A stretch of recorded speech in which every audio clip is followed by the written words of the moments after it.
미가 2장은 제목이 이제 재앙 계획입니다. 나중에 보면은 이야기할 텐데, 간단하게 지난 시간을 이제 보면 처음에 여호와 같은 이가 누구인가 라는 이름 뜻을 가진 미가가 주와 같은 신이 어디 있으리까 이 메시지를 전한다고 했습니다. 그래서 구조가 심판소망, 심판소망 이렇게 있는데, 심판 안에도 주님의 그 소망의 암시, 단서, 그런 말씀들이 들어있죠. 그러니까 큰 그림에서 심판, 소망, 심판, 소망인데 그 안에 또 들어가 보면 거기 안에도 소망이 들어있습니다. 대신 이제 미가서는 상대적으로 그 소망의 메시지의 비중이나 이런 것들이 좀 작은 성경이죠. 그리고 그 다음에 보면 그러면 이 미가서를 구약의 의미를 잘 살려서 신약의 빛에서 비추어 보면은 우리는 세 가지를 발견할 수 있다고 했습니다. 첫 번째는 통치자를 향한 갈망을 보고, 두 번째는 그 통치자가 가져올 하나님 나라의 아름다움, 그리고 그 하나님 나라 안에 부름받은 남은 자, 하나님의 백성이 있다고 했습니다. 그리고 이제 지난주 1장을 했죠. 1장에 보면 하나님이 이들의 죄가 뭔지를 법정 소송 형식을 빌어서 이들을 고발하는 내용을 이야기했습니다. 그 중에서도 여호와께서 땅의 높은 곳, 이방 신들의 산당, 그 높은 산당들을 밟으신다고 말씀을 하시면서 이들의 우상 숭배 문제에 대해서 이야기를 했습니다. 이 우상 숭배 문제가 있을 때 거기 중재자로서 미가 선지자가 애통하면서 있는 모습을 우리가 살펴보았죠. 그리고 그를 통해서 예수님의 그 그림자를 함께 보았었습니다. 그리고 오늘 이제 미가서 2장에 가면은 하나님이 우상 숭배의 죄를 지적을 1장에서 하셨는데 2장에서는 좀 사회적인 문제를 가지고서 다루고 계십니다. 이 사회적인 문제는 어디로 이어지는가 하면 하나님의 공의와 이후에 이제 보면은 연결이 됩니다. 그러니까 사회적인 문제를 우리가 완전히 터부시하거나 아무런 관심이 없는 것은 하나님의 마음에서 사실 좀 멀리 있는 겁니다. 모든 신자들은 이 세상이 비록 타락한 세상이라서 완전하지 않지만 이 땅 가운데 어떻게 주님의 정의가 실현될지에 대해서 관심을 가지고 자기 선 자리에 맞게 각자 역할을 감당해야 됩니다. 2장 구조를 보고 2장 순서를 따라서 보겠는데 1절부터 5절에 보면 이제 전반부, 그리고 8절부터 11절에 중반부, 그리고 12절, 13절이 이렇게 후반부라고 볼 수 있습니다. 그리고 1절에서 5절에 반복되는 말과 그리고 8절에서 11절 맨 앞과 맨 뒤에 배치된 말과 그리고 12절, 13절의 결론적인 말로 이렇게 문맥으로 이미 이 단락을 이렇게 나눌 수가 있습니다. 원래 우리가 미가서를 히브리서로 읽으면 미가서는 굉장히 그 문체가 화려하고 언변이 뛰어난 성경이기 때문에 훨씬 더 재미있겠지만 히브리어로 읽는 것 자체가 우리에겐 재미가 없겠죠. 만약에 이게 미가서가 선지자 중에 우리에 있는 사람 중에 말투를 좀 비슷한 사람이 있다면 아마 박철호 집사님일 겁니다. 이렇게 그 워드 플레이를 워낙 잘 하니까 이 미가가 하는 말들은 대부분 워드 플레이입니다. 이렇게 운율이 비슷하든지 아니면 의미가 이렇게 통하든지 연결되든지 이런 내용입니다. 오늘 그거를 좀 아마 볼 수 있을 겁니다. 2장 전반부를 보겠습니다. 2장 전반부를 보면 1절, 2절에서는 이 지도자들, 기득권 세력들이 저지른 죄에 대해서 이야기를 하고 하나님이 이들에게 어떻게 반응하시는지를 설명을 합니다. 근데 1절에 보면 이들이 악을 계획한다고 하는데 하나님은 이들에게 재앙을 계획합니다. 그러니까 이 계획이라는 말과 악, 재앙, 이 계획은 이제 똑같은 표현으로 쓰여져 있고 악이랑 재앙은 발음이 비슷합니다. 악은 라, 재앙은 라아. 그래서 이제 거의 비슷한 이야기인데 이들은 침상에서 악을 계획하고 있는데 하나님은 이들을 보면서 너네를 위해서 재앙을 계획하고 있다. 이렇게 말씀하는 거죠. 그러니까 이게 말장난처럼 이렇게 이야기하는 거죠. 그래서 2절에 보면 밭이 싸된데 밭을 사람들이, 이 기득권 세력들이 가난하고 연약한 사람들의 밭을 빼앗는데 하나님은 그 밭을 빼앗아서 다른 사람에게 주실 것이다. 이렇게 말씀하죠. 아수르나 바벨론을 이제 장차 이야기를 하겠죠. 그래서 전반부를 보면 하나님이 악을 계획하는 사람들에게 재앙을 계획하고 있음을 예고하시는 겁니다. 너네들 이렇게 살고 있지? 내가 너네들이 쓰는 그 말을 가지고 이렇게 너네들을 칠 계획을 가지고 있다 말씀을 하는 거죠. 그 당시에 이제 밭들 이렇게 되어 있는데 우리는 밭들 하면 별로 사실 와닿지 않잖아요. 근데 밭은 농경사회 때 가족의 생계 전체를 지탱하는 수단이었단 말이에요. 그러니까 밭을 빼앗는다 이런 거는 뭐 우리 집에서 내쫓김을 당한다든지 아니면 회사에서 갑작스럽게 뭐 이렇게 그 뭐라 그러죠? 퇴직 권고를 해서 당장 내일 뭐 나가라고 통지를 받든지 뭐 그런 게 됩니다. 근데 여기 보면은 뒤에서 이야기를 하겠지만 이게 합법적으로 이루어집니다. 그게 무서운 거예요. 그러니까 세상에서, 사회에서 이들이 하는 행위는 불법이 아니라는 거죠. 그리고 보면은 여기 2절에 보면 집들을 차지한다. 이 차지한다는 말이 나사인데 뒤에 가면은 이들을 조롱하는 시를 짓는다. 이게 나사라는 표현으로 되어 있습니다. 그러니까 앞에는 이 사람들이 가난한 사람들의 집을 취하는데 뒤에 후대 사람들이 이 사람들을 조롱하는 노래를 취해서 만든다고 이렇게 이야기를 하죠. 그러니까 완전히 그 전에 가지고 있던 모양에서 발음은 비슷한데, 말은 비슷한데 전혀 달라지는 상황으로 돌아오게 될 것을 이야기하는 거죠. 이런 모습이 이 미가와 동시대 선지자가 이사야라고 그랬는데 이사야에도 5장 8절에 보면 이런 말씀이 나옵니다. 가옥에 가옥을 이으며 전토에 전토를 더하여 빈틈이 없도록 하고 이 땅 가운데에서 홀로 거주하려 하는 자들은 화 있을진저. 그러면서 이게 부자들이 사람들의 그 집을 탐해서 빼앗는 모습을 묘사한 말씀입니다.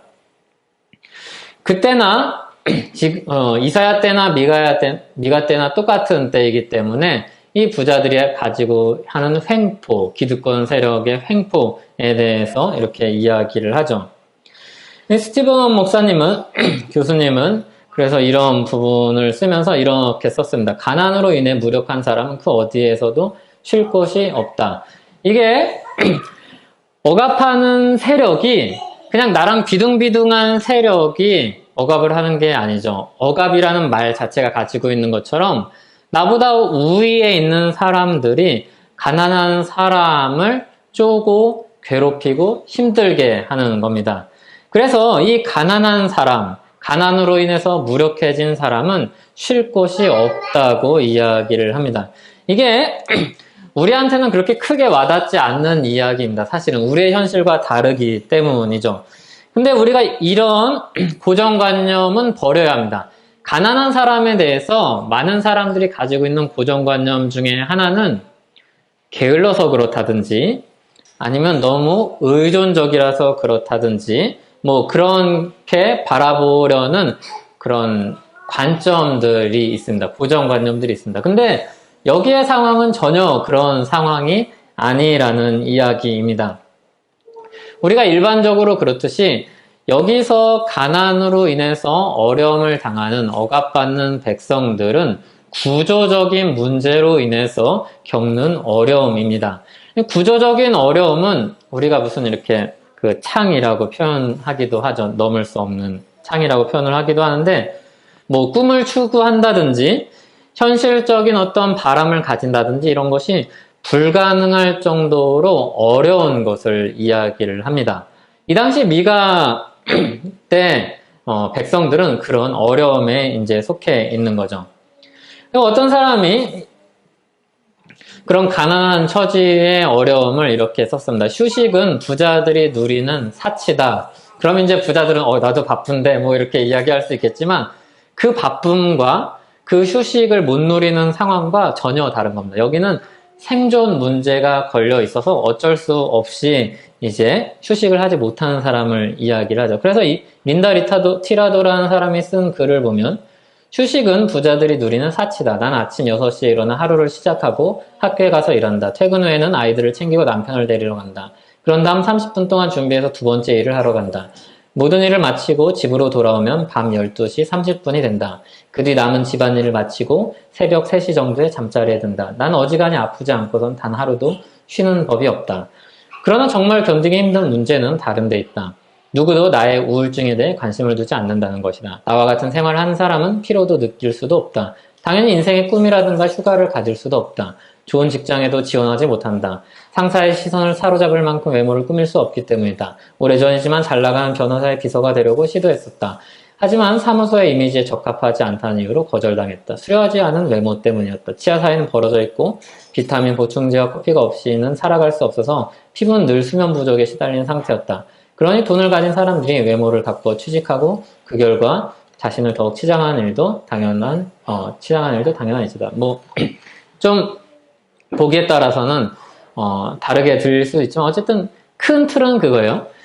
자기가 속해 있는 현실, 자기가 당하고 있는 가난을 벗어날 수 있는 사회 구조적인 현실이 자신에겐 없다는 이야기를 하는 겁니다. 미가 선지자가 보는 현실도 그와 같은 겁니다. 그런데 이제 문제는 이게 구조적인 문제라고 그랬잖아요. 그리고 구조적인 문제라는 거는 그게 불법이 아니라는 이야기입니다. 앞에서 이야기를 했는데 고대 사회에서 누군가 돈을 빌려요. 그러면은 이 빚을 진 사람이 의무를 이행하지 못했을 경우에 그 사람의 밭을 합법적으로 취할 수가 있는 거죠. 지금도 크게 다르지는 않죠. 그거에 대한 대가를 치러야 되는 거니까. 그래서 1절에 보면 날이 밝으면 그 손에 힘이 있으므로 그것을 행하는 일에 대해서 이야기를 하죠. 이 일은 그냥 힘이 있어서 가난한 사람들의 것을 억지로 뺏는 게 아니고요. 계획적으로 얘가 나한테 이런 빚이 있지. 근데 그 땅이 참 좋아. 그러니까 빚에 대한 이렇게 이자랑 이런 거를 잘 이렇게 관리를 해가지고 나중에 이 사람이 갚지 못할 때 그 땅으로 대신 받아야겠다. 이렇게 합법적으로 진행을 하는 겁니다. 이게 날마다 이루어지는 거죠. 그러니까 많은 사람들이 공감을 가질 만한 이야기가 될 정도로 사회상이 그런 상태인 거죠. 불법이 아닌 억압이 일어나는 겁니다. 그러니까 여기서 말하는 건 그냥 경제적인 이득 내는 거, 수익 내는 거, 이게 이제 문제가 있다, 죄책감 가져야 된다 이야기를 하는 게 아니라 어떤 경우에는 내가 무엇인가를 얻을 때 합법적이고 문제가 없지만 상대방의 희생으로 이루어질 수도 있다는 거를 이야기를 합니다. 그리고 그것을 이제 하나님은 그냥 지나치지 않고 그것도 잘못됐다고 이야기를 하는 거죠. 그리스도인이 가져야 될 아주 중요한 생각 중에 하나는 내가 합법적이라고 해서 다 문제가 없다라고 생각을 하면 안 된다는 겁니다. 우리는 그거보다 상위법인 하나님의 법에 의해서 세상을 보고 긍휼과 사랑과 하나님의 공의로 판단해야 합니다. 그래서 세상의 법에 저촉되지 않아도 우리가 가지고 있는 마음의 법은 하나님의 법이어야 합니다. 그러나 미가 선지자 때 이 기득권자들, 지도자들, 사회 고위층들은 그런 생각이 전혀 없었죠.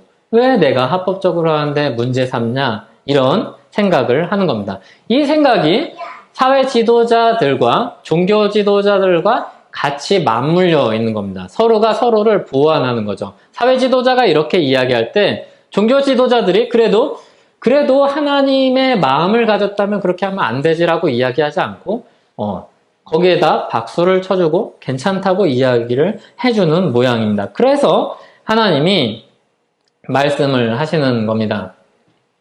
재앙을 계획하시고 그 밭들을 빼앗아서 다른 사람에게 줄 것이다. 이렇게 이야기를 합니다. 죄악의 대가를 그대로 보응하신다. 이들이 행하는 그 행위, 사회 구조이기 때문에 전혀 무너져 내릴 것 같지 않은 그 사회 구조조차도 하나님이 바꾸시겠다고 말씀합니다. 그래서 이거는 역사잖아요. 그래서 실제로 하나님이 공의로 이런 사회상을 내버려 두지 않으시고 다 흩어버리고 빼앗고 그리고 이것을 다 뒤집어 버리는 일을 실제로 행하시죠.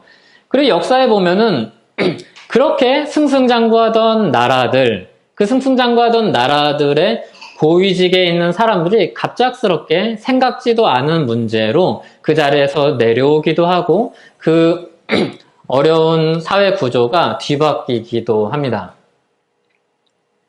우리가 이에 대한 인식을 가지고 살 필요가 있음을 미가서는 그리고 대부분의 선지서는 우리에게 얘기를 해주죠. 나중에 이제 공의에 대한 부분을 이야기하면 또 이야기를 하게 될 것입니다.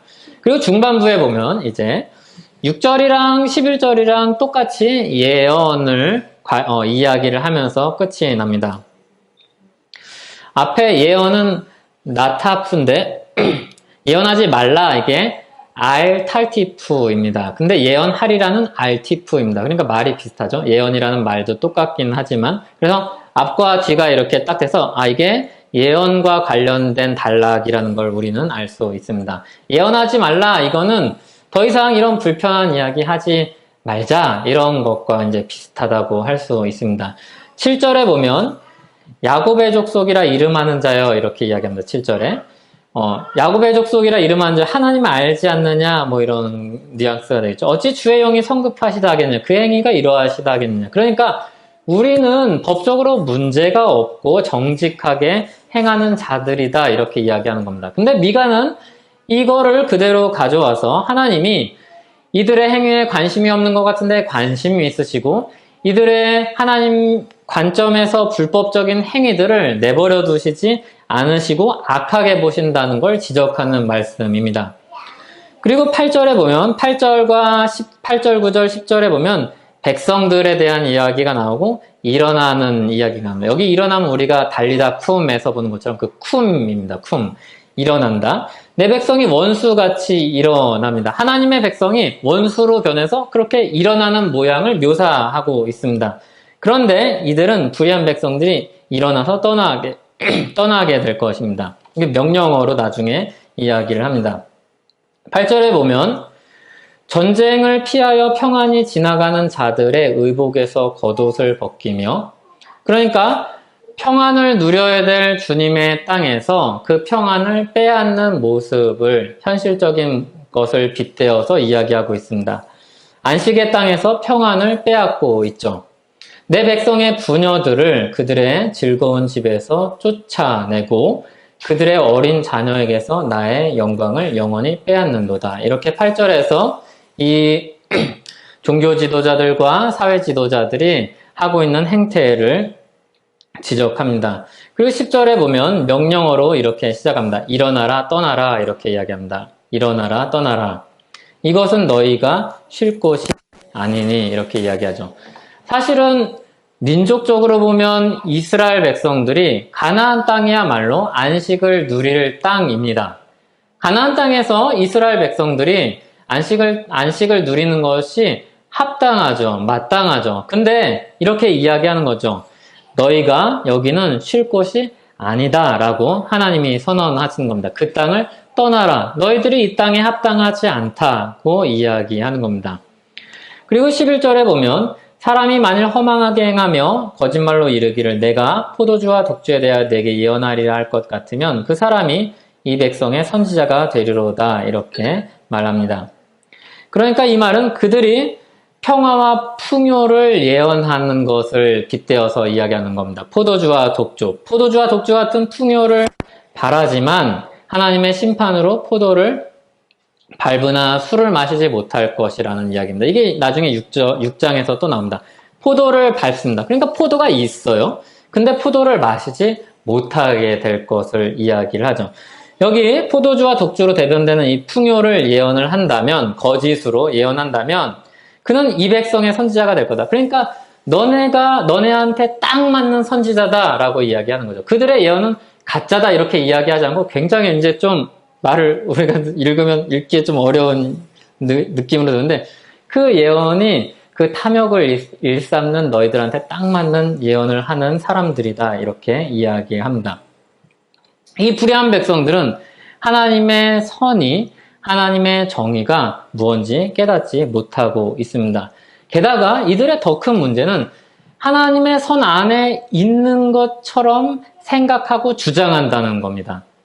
이미 죄로 완전히 물들어서 이사야 선지자가 이야기했던 것처럼 죄로 완전히 물들어서 자기가 하고 있는 행위가 합법적이기 때문에 괜찮다고 이야기하는 것과 같죠. 그래서 이 사람들이 하나님의 정의를 떠났지만 자신들이 하나님의 정의 안에 있는 것처럼 생각을 합니다. 이게 죄악에 빠져있는 사람에게 나타나는 특징입니다. 이 특징이 누구한테도 나타나냐면 예전에 다윗이 처음에 왕이 됐을 때는 공의를 잘 따라서 행합니다. 근데 다윗이 눈에 콩깍지가 씌어가지고 밧세바한테 폭 빠져서 밧세바를 이제 빼앗을 계획을 세우기 시작하면서 하나님의 공의에 대한 그 안목을 잃어버립니다. 그래서 뭐가 선이고 뭐가 악인지 분별하지 못하게 되는 거죠. 그래서 다윗이 한 말 중에 걱정하지 말라 이렇게 사무엘하 11장 25절에 쓴 말이 있는데 이걸 직역하면 이것을 악으로 생각하지 말라 이렇게 말을 했습니다. 그러니까 자기가 악을 행하고 있음에도 불구하고 이것을 악으로 생각하지 말라고 다윗이 이야기했던 때가 있었습니다. 그때 바로 뒤에 밑으로 내려가면 하나님이 다윗 행위가 악하다고 판단하시고 말씀하시죠. 이렇게 죄악에 물들어 있는 것은 굉장히 심각한 문제를 야기합니다. 그 문제는 어디로까지 이어지냐면 우리가 살고 있는 세상, 우리가 살고 있는 이 사회로 이어지는 거죠.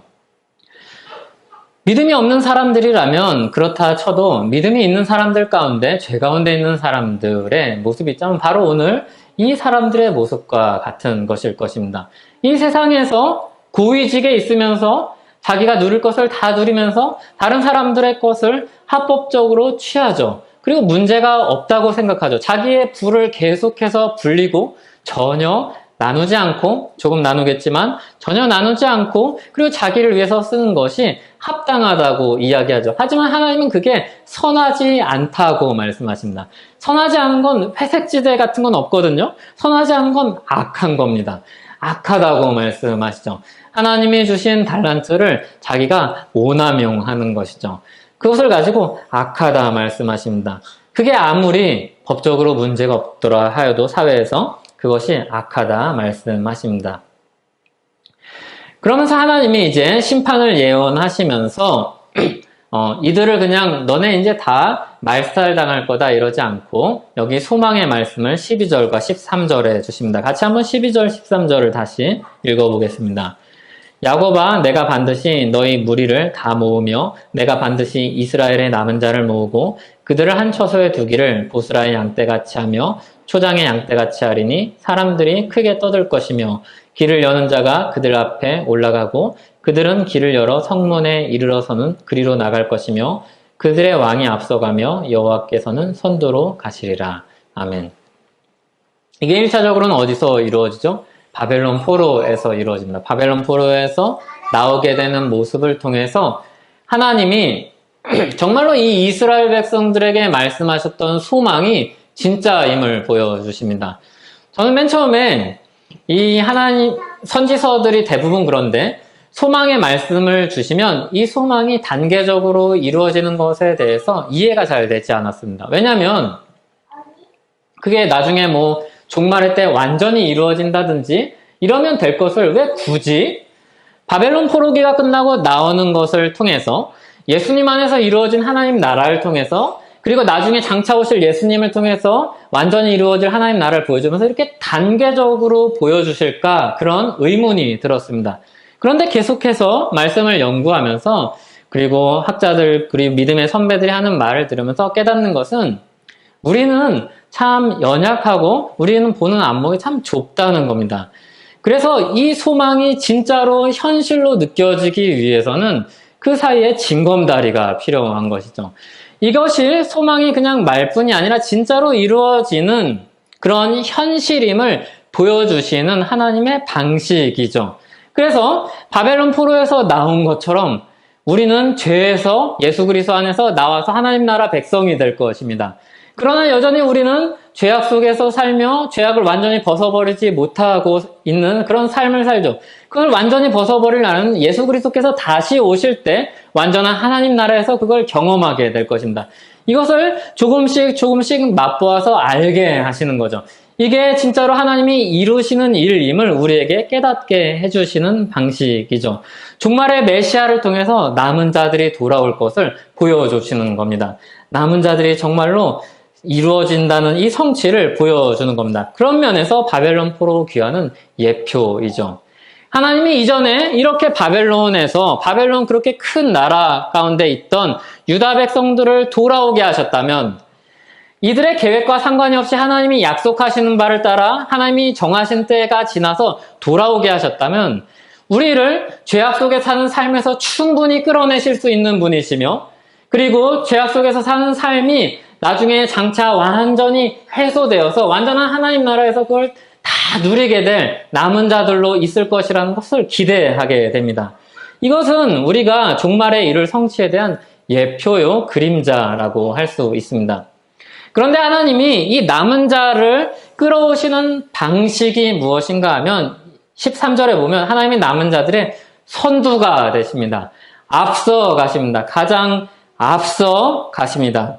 길을 여십니다. 이것을 거기에 한 사람, 탁월한 사람을 세워서 이 사람들을 빼내는 게 아니라 물론 그런 역할을 한 사람들이 있지만 궁극적으로는 하나님이 주도권을 주시고 역사의 주도권을 주시고 자기 백성들의 남은 자를 거기서 끄집어낸다는 겁니다. 그건 바벨론 때도 그랬고 죄에서 우리를 끌어내시는 예수 그리스도 때도 그랬고 장차 올 하나님 나라에서도 그렇습니다. 그 남은 자들은 다 하나님이 앞서가시며 길을 여시며 만든 길을 따라서 나오게 되는 것입니다. 그건 그 어떤 사람의 수고가 아니라 하나님의 수고와 언약의 성실하심으로 이루시는 그런 행위입니다. 여기 보면 선두라는 말이 로시, 머리라는 말인데 3장 1절에 가면 야곱의 우두머리, 로시, 우두머리가 나옵니다. 둘 다 머리가 나오죠.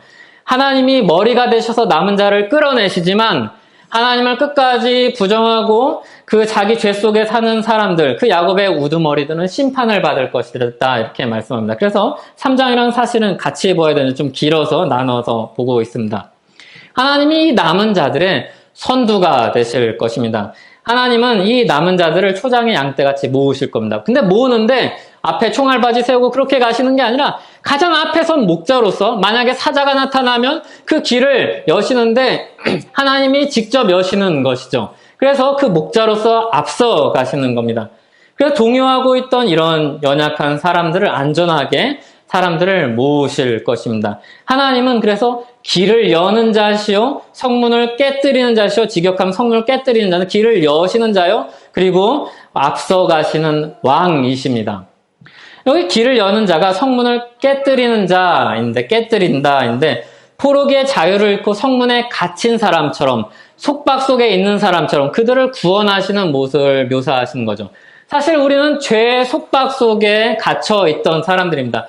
그 죄의 속박을 하나님께서 깨뜨리는 것이죠. 그리고 앞서 가시는 것이죠. 그 가장 앞선 길에는 무엇이 있습니까? 그 길에는 십자가가 있습니다. 예수님이 우리에게 그 길이 무엇인지 아주 생생한 역사적인 사건으로 보여주셨습니다. 하나님이 앞서 가시고 그리고 그 길을 열어서 보여주시는 것은 어쩌면 바벨론 포로 백성들에게는 좀 이렇게 추상적인 이야기였을 수 있습니다. 실제 역사였지만. 하지만 예수님에 의해서 성취된 역사는 아주 실제로 이루어진 사건들로 구성된 그런 역사입니다.